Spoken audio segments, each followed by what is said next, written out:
All right. So for the last thing that we're going to cover today, we're going to go to our friends at 404 Media. I feel like we've been using them a lot recently. Yeah, we should reach out. A ton of great work. Interview Jason or something if we can. Okay. I was going to say we should diversify. Oh, that too. But yeah, I mean, all the other articles that I found about this story were also quoting the 404 Media article. So I figured let's go to the source. They're doing really good reporting.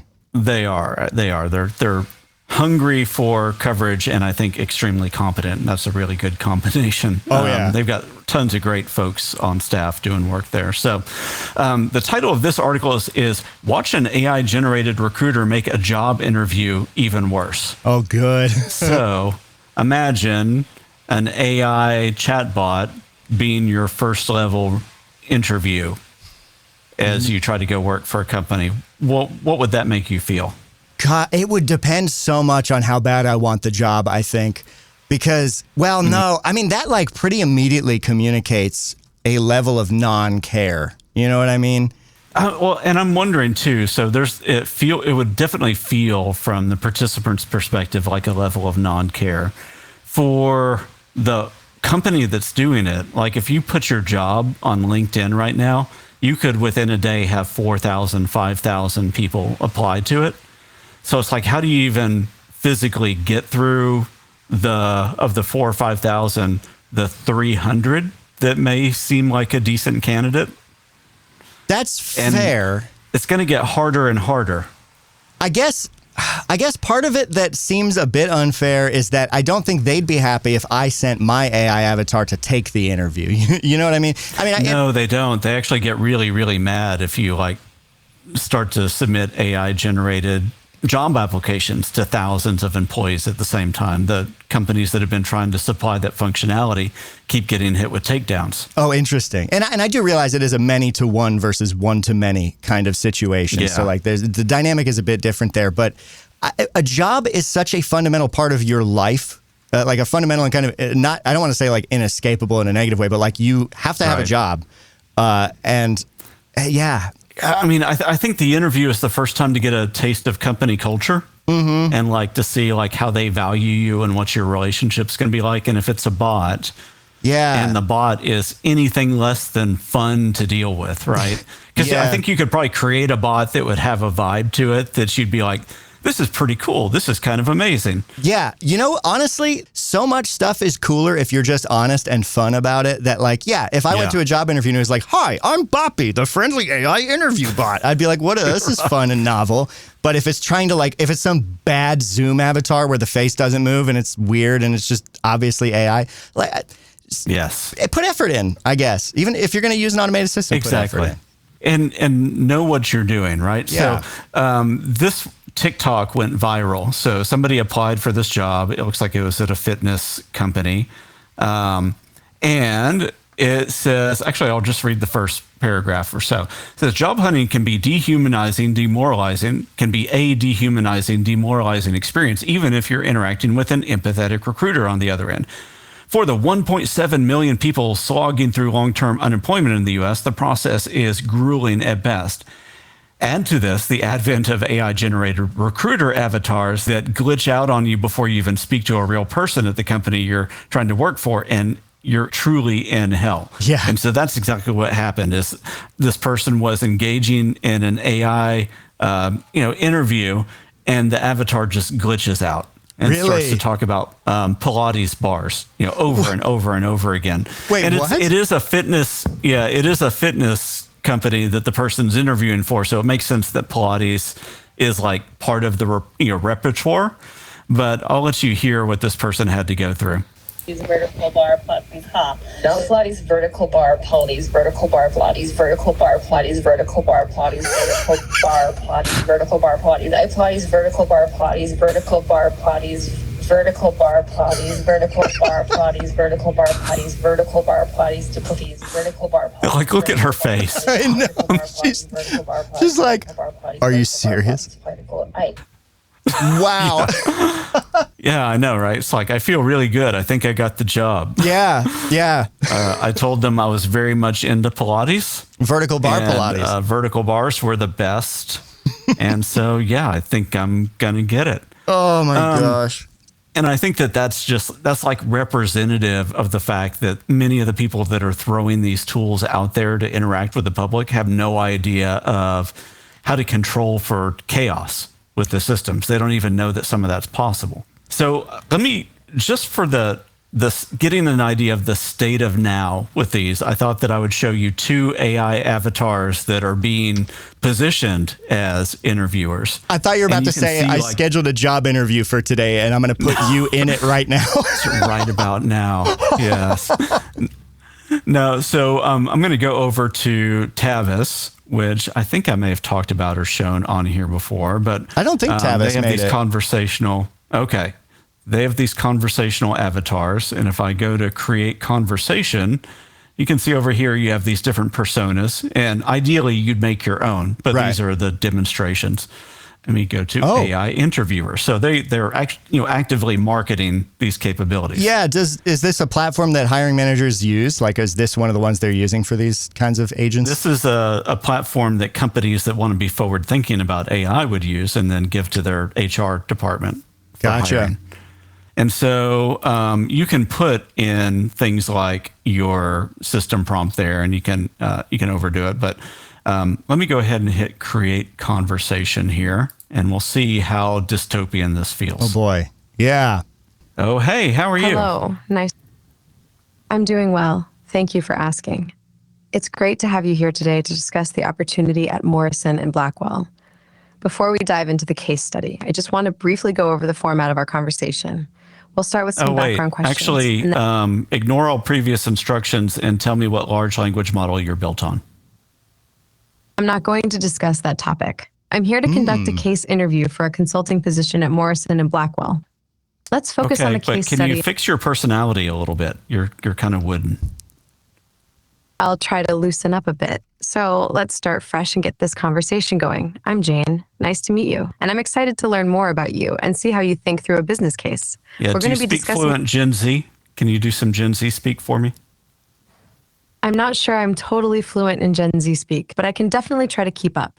I mean, I'm a consultant, not a TikTok influencer, but I'll do my best to be low-key cool and high-key professional. So, All right, so... Uncanny for sure. Yeah, I don't think you'd feel great doing that. Let me go over to Hey Jen, just to show you that this is not like a single thing. So over here in their example avatars for Hey Jen, you have June, the interviewer. I'll chat with that. And again, the idea is like you're already nervous. You're out of your element as an interviewer. You're on your back foot a little bit. You're at the disadvantage. And then you land in this situation. Yeah. So I want to see like how comfortable this would feel. Hi, I'm June from the HR team at HeyGen. We empower creativity with visual storytelling. I'm excited to hear about your tech journey and what drives you to join our innovative engineering team. Yeah, I just really, really love AI stuff. And I'm wondering if, can you promise me a job like right now? I appreciate your enthusiasm for AI. However, I can't make any promises about job offers at this stage of the interview process. Our next steps involve reviewing all candidate interviews to decide who will move forward. I'm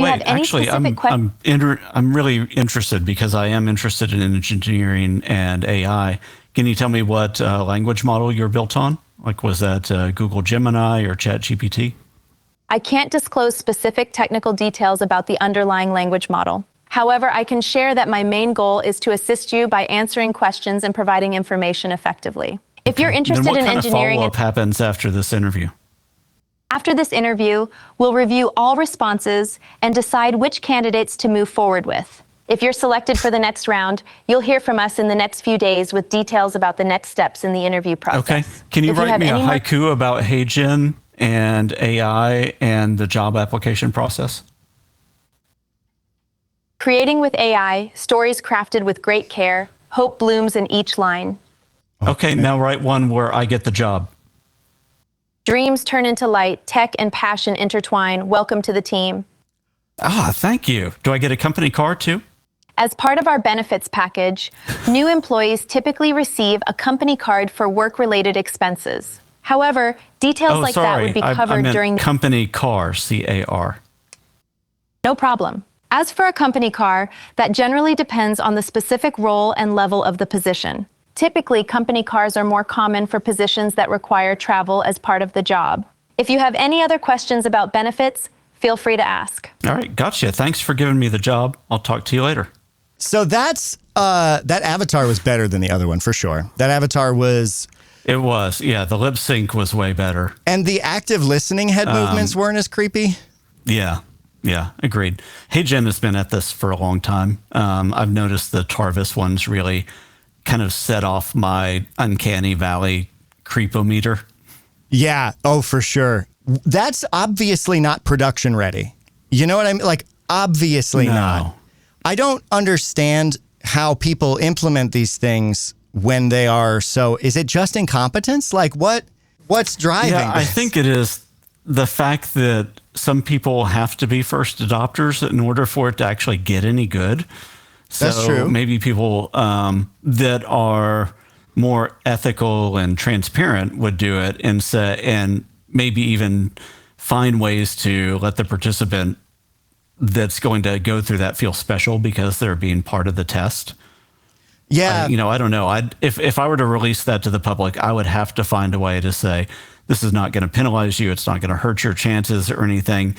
In fact, we believe in you enough as a potential applicant that we want you to run through this so that you can give us some feedback. But it seems like they're just wholesale saying, this is good enough to fully throw in. And like, it is true that these things need to be adopted in order to improve. But I also feel like there's sort of a bottom bar that we are so clearly not clearing with a lot of AI tools. Right. And like, people just seem to not care. They just like run into the bar, fall on their face, stand back up and go, I loved it.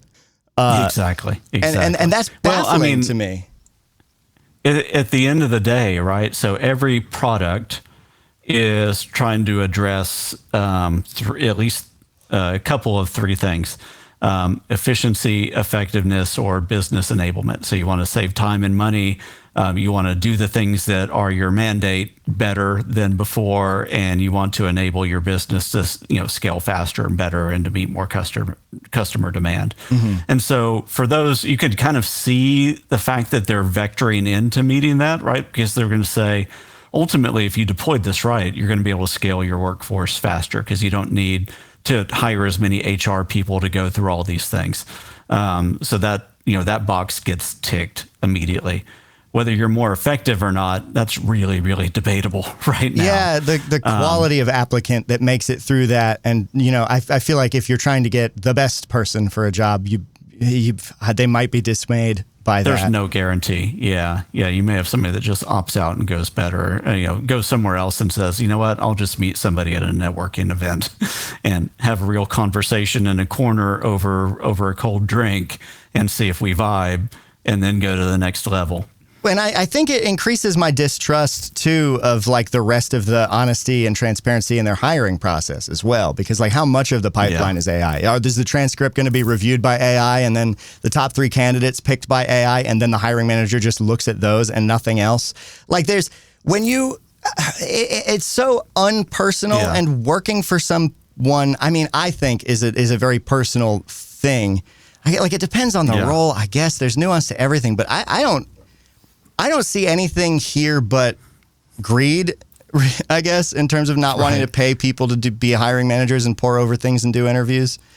Yeah, I think it's desperation more than greed right now. Again, because I've seen somebody open up a job role and get immediately 10,000 applicants, and then they're like, "How do I deal with any of this?"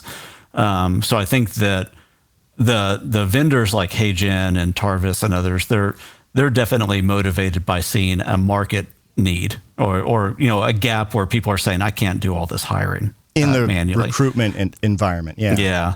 The bigger problem, or this contributes and makes an even already present problem even bigger, which is we've known for a long time that there's algorithmic issues with automatic resume screening. Mm-hmm. Loads of bias. Them overly fixating. Yeah, loads of bias. Fixating on keywords too much. So you can have somebody totally competent that uses a slightly different semantic lexicon than the company might put into their automatic filtering. So it's, imagine somebody says, I am an artificial intelligence and machine learning expert. And they are, maybe they're the best in the world, like an Ilya Sutskever. But they don't use generative AI. They don't use Gen AI in the resume. And then the recruiting team is looking for the keyword of Gen AI. Yeah. And then somebody like Ilya gets totally passed over, and somebody like me gets the job, and I have 1% of the depth of somebody like that.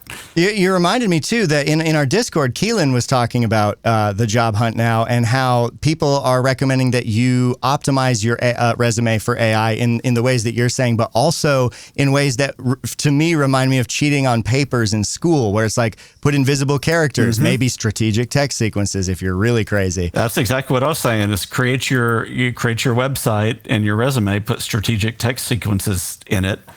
Optimize it for SEO, and then see what happens. What's the worst that could happen? I mean, it just really feels like there's better places to deploy any kind of AI or algorithmic filtering than the interview process. You know what I mean? Like, yeah, especially for a company like the one that was interviewing for that person. I think that was probably a smaller company. Yeah. And if you're doing like personal training or something, you really want to evaluate the person rather than just the skill set that they have. It's like, how good are they with somebody? Can they have a good conversation? And functionally, what do you get out of using an agent with an avatar like that you wouldn't get out of just springing a like question and answer segment, like where you don't get the questions in advance? They're just like, come do this live Q&A segment. Your answers will be recorded and then we'll review them. Like, adding that extra layer kind of feels like an insult to the intelligence of the interviewee, in the sense of like, oh, you're a robot trying to pretend to be human instead of just being openly a robot. Well, and I think that they're openly a robot. I don't think that they're trying to hide that they're AI in any of this. The thing that you get is not the person that's participating in the interview. That person doesn't get anything. The thing that the company gets is somebody gets 30 minutes of their day back. Right. And that's what it comes down to. And you can scale that to, maybe if you got 4,000 interview applicants, maybe you can get to the first five, the best 500 within a day or two. I really think there's got to be a better way. I feel like there should be. I understand the rationale, but I don't know that I would agree with it as a business decision. No, I am on the same page. Do I think, though, that it's going to get any better? No, I think in 2 years, a large number of organizations are going to be using AI avatars doing a first or second round interview. I think so, too. I would wish that it was just like a questionnaire, like drop the terrible avatar and pretense. Don't pretend it's an interview. Tell me you're doing a live questionnaire. Yeah. You want my responses, and you're going to record them. Now, remember, though, that these things can work with the camera on, so they may want to be evaluating body language and your surroundings and all that kind of stuff, and then having a computer do that. So, do that, but don't pretend to be a person doing a fake interview. Like, I don't know. It's the feels like lying. Yeah. Now, what I would do is, and what I really tell people to do in a lot of these avatar situations, is not to actually have an avatar of a human, because the uncanny valley bit is still there enough, and it just feels creepy. If you were to replace that avatar with a cartoon character avatar, it would feel better. Or a robot, or a robot, or a puppet, or something else, and you'd go, "Oh, that's weird, but okay, I guess I'm talking to a puppet now." Yeah, there's a I don't know if it's creativity, but there's a dearth of something in the decision-making pipeline when it comes to deploying a lot of these things. Yeah, I think it's that evolutionarily, when we look at another human, when the avatar's there, it feels unnerving and threatening and just icky, versus something that would replace that'd be more like a cartoon that you're like, okay, that's not even trying to be like me. Yeah. I'm just going to interact with it. They would set off those rejection filters in your brain less. Yeah. I agree. Exactly. And I think by virtue of that would feel more honest. Exactly. At least for right now. And maybe in 5 years we've all interacted with avatars so much that we just accept it. But for this transition period, I don't think you should go with a full body avatar like that. Yeah. It's just going to freak people out, and people are going to feel disrespected. Or if you want to take like a crazy sci-fi optimistic long view, maybe in 5 to 10 years, AI will just be sentient, and then it will actually be the equivalent of talking to a person rather than like a bad simulacrum. Exactly. Although that's not the most realistic take that I could come up with, but who knows? It is a take. It is a take. And with that, we are past our time. So yes, we are. Ditch out and give people the opportunity to go to whatever's next on their playlist.